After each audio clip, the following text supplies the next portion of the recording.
अरे राम राम राम, ये युवती तो कितनी सुंदर है। इसकी जैसी रूपवान स्त्री तो मैंने आज तक नहीं देखी। मैं तो इसकी तरफ ही खींचा चला जा रहा हूँ।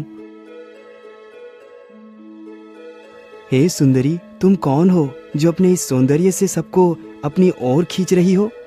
राजकुमार जी, उठ जाइए। अब और कितना सोएंगे आप? जल्दी से हमारे साथ चलिए। महाराज की हालत बहुत ज्यादा बिगड़ गई है। आप सपने की दुनिया से बाहर आइए राजकुमार। अरे मंत्री जी, क्या हुआ आपको? सुबह सुबह इतना अच्छा स्वप्न देख रहा था, आपने उसे तोड़ दिया। राजकुमार जल्दी चलिए, महाराज की हालत और भी ज्यादा बिगड़ गई है। वो बार बार आपको पुकार रहे हैं। जयसिंह की यह बात सुनते ही राजकुमार जल्दी ही अपने पिता के पास जाता है। पिताजी, आपको अचानक से क्या हो गया?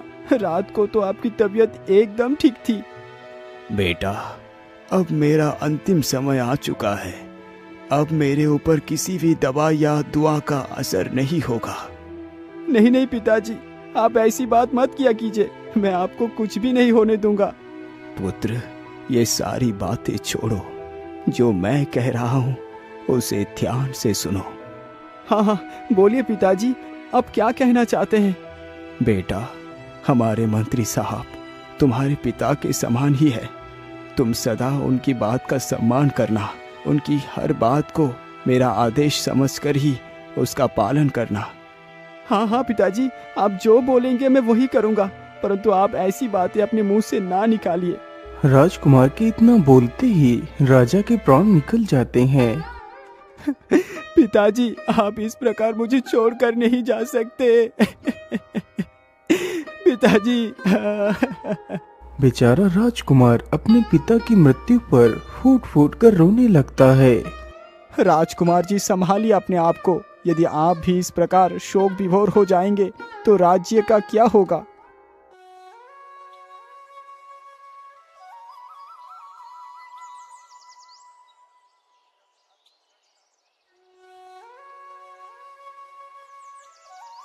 राजा की मृत्यु के पश्चात राजकुमार को ही राज्य का राजा बना दिया जाता है।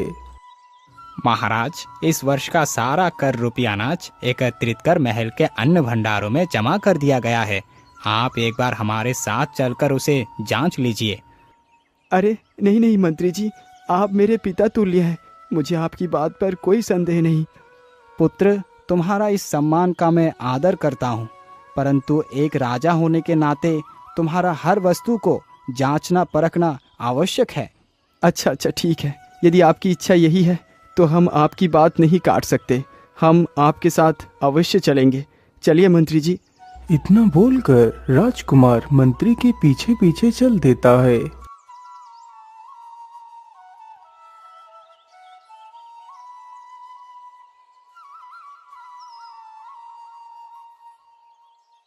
महाराज, यहाँ पर 2 कमरे हैं और दोनों ही अन्न से भरे हुए हैं। आइए, हमारे साथ अंदर आइए।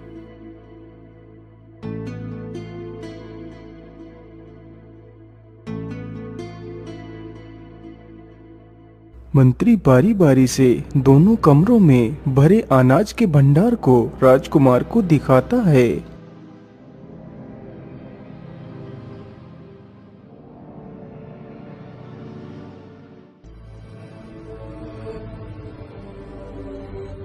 मंत्री जी, आपने बताया था यहाँ पर सिर्फ 2 कमरे हैं, लेकिन यहाँ तो एक तीसरा कमरा भी है। आखिर इसके अंदर क्या है? राजकुमार जी, इसके अंदर क्या है वो मैं आपको नहीं बता सकता। ये आदेश आपके पिताश्री का ही है कि इस कक्ष से आपको दूर ही रखा जाए। परंतु क्यों मंत्री जी? आखिर इस कमरे के अंदर ऐसा क्या है जिसे मैं भी नहीं देख सकता? चाहे कुछ भी हो जाए, मैं इस कमरे की सच्चाई को जान कर ही रहूंगा।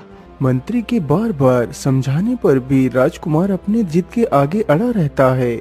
वह मंत्री की एक भी नहीं सुनता। पिताजी, मेरा मित्र यदि इतना जिद कर रहा है तो आप उनसे कमरे का रहस्य क्यों छुपा रहे हैं? महाराज की मृत्यु के पश्चात ये सारा राज्य पाट, धन दौलत, बाग बगीचे सब कुछ इन्हीं का ही तो है। फिर आप इन्हें रोक क्यों रहे हैं?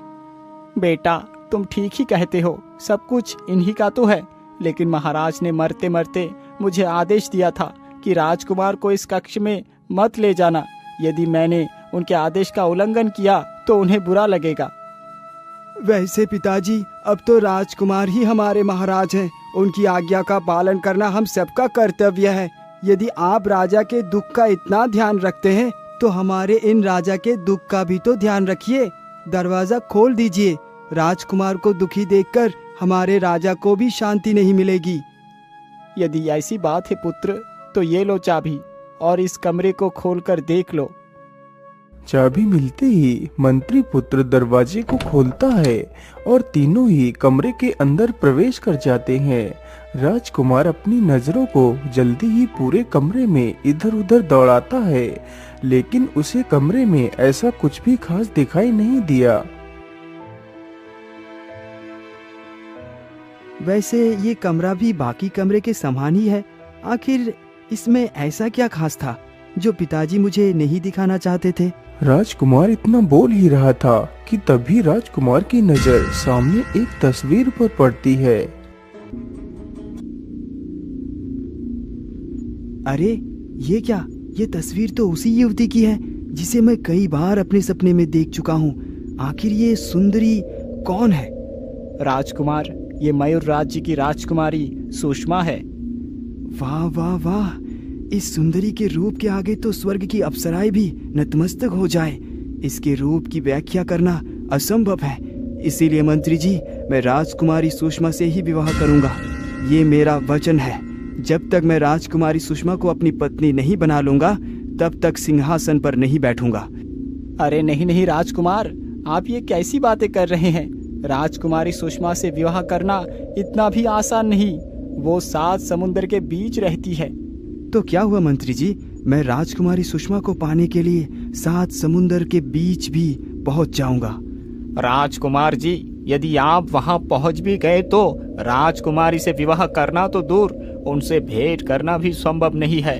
आज तक वहां जो भी गया वो कभी लौट कर नहीं आया। फिर मैं आपको ऐसे अनहोने काम में हाथ डालने की सलाह कैसे दे सकता हूँ? मंत्री को जिस बात का डर था वही हुआ। राजकुमार बचपन से ही हठी था। वह जिस चीज के लिए हट कर लेता था वह उसे प्राप्त कर ही सांस लेता था। मंत्री बार बार राजकुमार को वहां जाने से रोकता है, लेकिन हठी राजकुमार मंत्री की एक बात भी नहीं सुनता। मित्र, तुम्हारे पिता तो मेरा साथ नहीं दे रहे। क्या तुम इस कार्य को सफल बनाने में मेरी मदद नहीं करोगे? तुम तो मेरे सच्चे मित्र हो। राजकुमार, संभालिए अपने आप को। आप इतना दुखी ना होइए। एक मंत्री पुत्र होने के नाते ना सही, एक मित्र होने के नाते मैं तुम्हारा साथ अवश्य दूंगा। पुत्रों, ये तुम दोनों को क्या हो गया है? आखिर तुम दोनों जानबूझकर दहकती आग में क्यों कूदना चाहते हो? पिताजी, अब चाहे कुछ भी हो जाए, यदि राजकुमार ने उस राजकुमारी से विवाह करने का वचन लिया है तो हमारा कर्तव्य है अपने राजा के प्रत्येक वचन को पूरा करने का। इसीलिए आप हमें ना रोकिए। हम दोनों कल सुबह यहाँ से मयूर राज्य के लिए प्रस्थान करेंगे।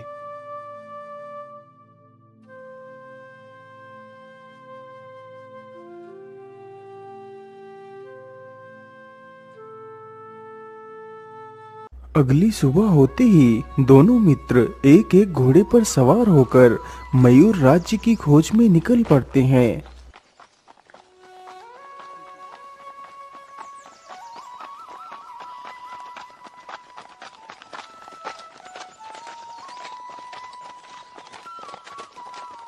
उन दोनों को चलते चलते सुबह से शाम हो जाती है।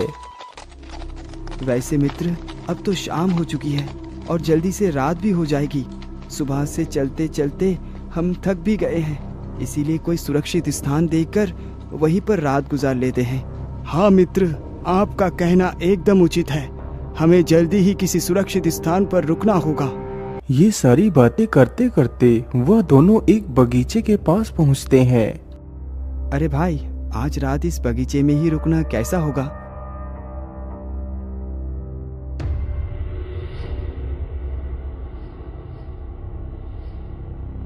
राजकुमार जी, ये बगीचा मुझे कुछ ठीक नहीं लग रहा। यहाँ का वातावरण तो कितना शांत है। ऐसा लगता है जैसे इस बगीचे में जरूर कोई रहस्य छुपा हुआ है। मित्र, तुम तो कितना डरते हो। इस बगीचे के अंदर कोई भी रहस्य नहीं है। चलो अब इसके अंदर चलते हैं। राजकुमार अपने मित्र की कोई बात को नहीं सुनता। मजबूरन उस मंत्री पुत्र को भी बगीचे के अंदर जाना पड़ता है।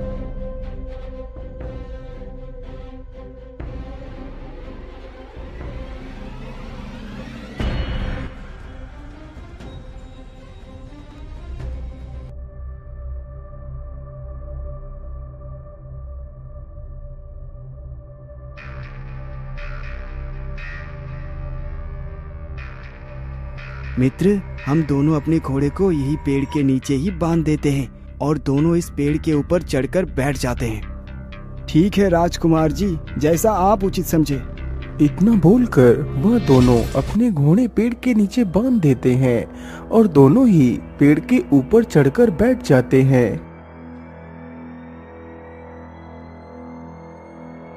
हे भगवान, पता नहीं राजकुमार ने हमें किस मुसीबत में लाकर फंसा दिया है। काश कि मैं राजकुमार की किसी बात को ना मानता और ना यहाँ आने को तैयार होता। राजकुमार का मित्र ये सारी बातें सोच ही रहा था कि तभी वह देखता है कि आकाश की ओर से कोई उसकी तरफ ही बढ़ता हुआ चला आ रहा है। राजकुमार जी, जरा उधर देखिए, ये हमारी ओर को ही कोई बढ़ता हुआ चला आ रहा है। अब हम क्या करें? भाई तुम चिंता ना करो, ये चाहे कोई भी हो हम इसका डटकर मुकाबला करेंगे। तुम शांत हो जाओ। कुछ ही देर में आकाश से कुछ परियां उस बगीचे में उतरती हैं।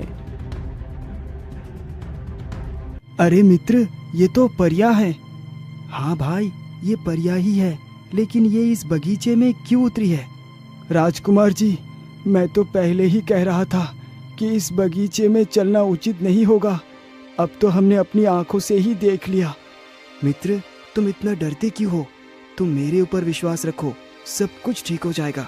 तभी उनमें से एक परी अपनी जादुई छड़ी से उस पूरे बगीचे को रोशनी से भर देती है। कुछ ही देर में आसमान की तरफ से एक सिंहासन उड़ता हुआ उसी बगीचे में आकर उतरता है, जिस पर एक सुंदर युवती बैठी हुई थी। कुछ ही देर में वह सुंदर युवती ताली बजाती है तो उसके सामने एक परी जाकर खड़ी हो जाती है। वाहक परी, तुम जल्दी से जाओ और उस राजकुमार को लेकर मेरे सामने प्रस्तुत करो। राजकुमारी की यह बात सुनकर परी तुरंत ही उसी ओर को बढ़ने लगती है जिस ओर वह दोनों मित्र पेड़ पर चढ़कर बैठे हुए थे। मित्र, ये परी तो हमारी तरफ ही बढ़ रही है। कहीं इसे हमारे यहाँ होने का कोई सुराग तो नहीं मिल गया?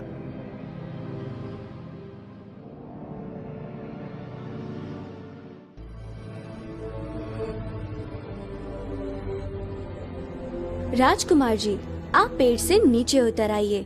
हमारी राजकुमारी आपको बुला रही हैं। लेकिन तुम्हारी राजकुमारी को मुझसे क्या काम है? राजकुमार जी, इसका जवाब तो स्वयं राजकुमारी ही दे सकती हैं। आप हमारे साथ चलिए।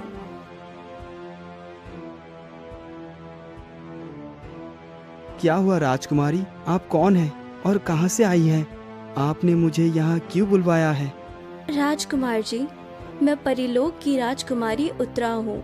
मुझे श्राप मिला है कि जब मैं पृथ्वी लोक पर आकर किसी राजकुमार से विवाह करूँगी तो मुझे मेरे पंख वापस मिल जाएंगे।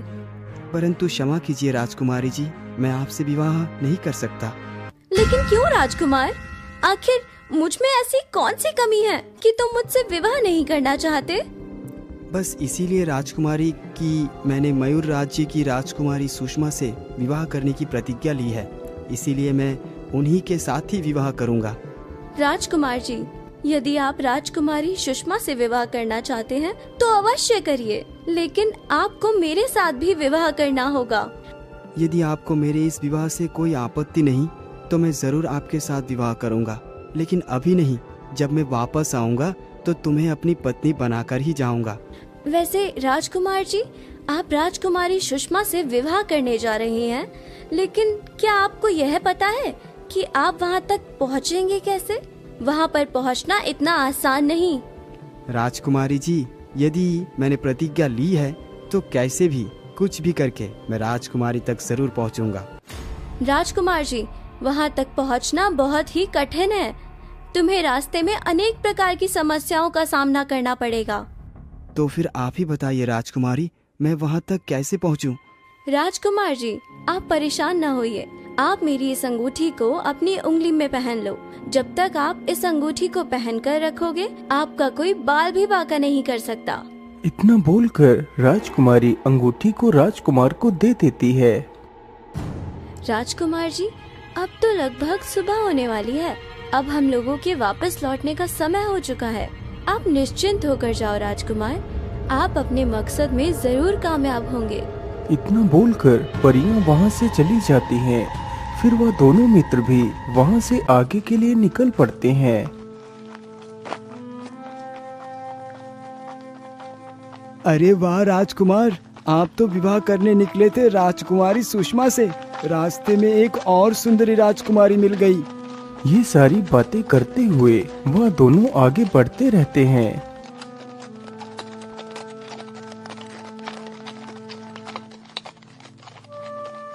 उन दोनों को चलते चलते सुबह से शाम होने वाली होती है।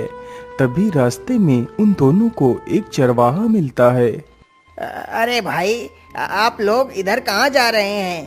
आप लोग इधर को मत जाइए, इससे आगे का जंगल बहुत ही खतरनाक है। आप मेरी मानो तो यहीं से वापस लौट जाइए।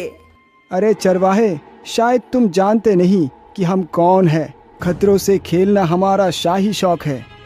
इतना बोलकर वह दोनों मित्र आगे बढ़ चलते हैं। अरे मित्र, आखिर इस जंगल में हमें क्या खतरा हो सकता है?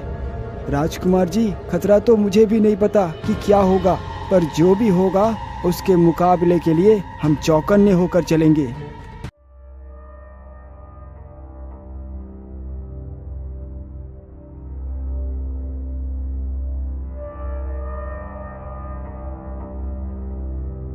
वह दोनों चलते चलते घने जंगल के बीच से गुजरते हैं। धीरे धीरे अंधेरा भी काफी हो चुका था।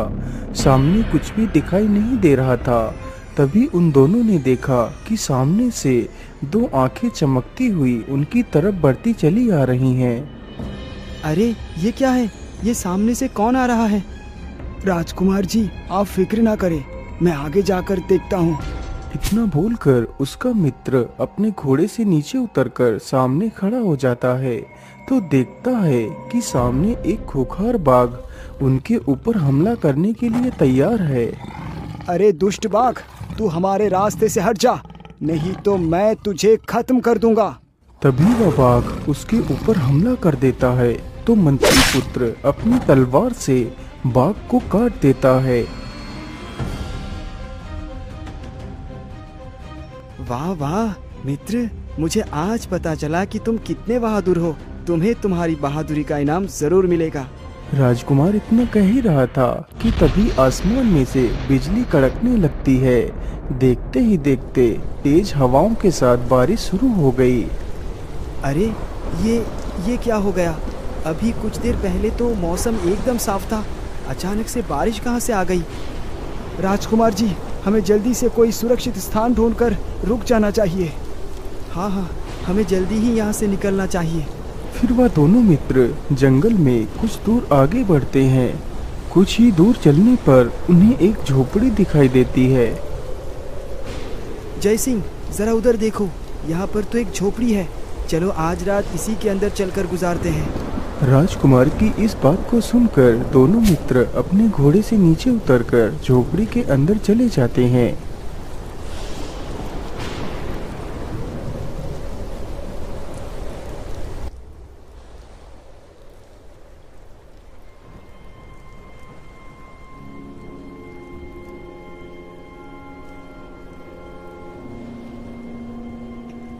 मित्र, इस झोपड़ी में तो कोई भी नहीं रहता है। हमारी आज की रात आराम से कट जाएगी। वैसे भी सुबह से चलते चलते हम दोनों कितना थक चुके हैं। मुझे तो बहुत जोर की नींद आ रही है। मैं तो सोने जा रहा हूँ। आ जाओ, तुम भी सो जाओ। राजकुमार तो इतना कहते ही सो जाता है, लेकिन उसके मित्र को नींद नहीं आ रही थी। हे भगवान, पता नहीं अभी मयूर राज्य और कितनी दूर है। ये जंगल तो खत्म होने का नाम ही नहीं ले रहे। जिसकी वजह से जंगल में भटकना पड़ रहा है। काश कि मैं राजकुमार को पहले ही समझा पाता।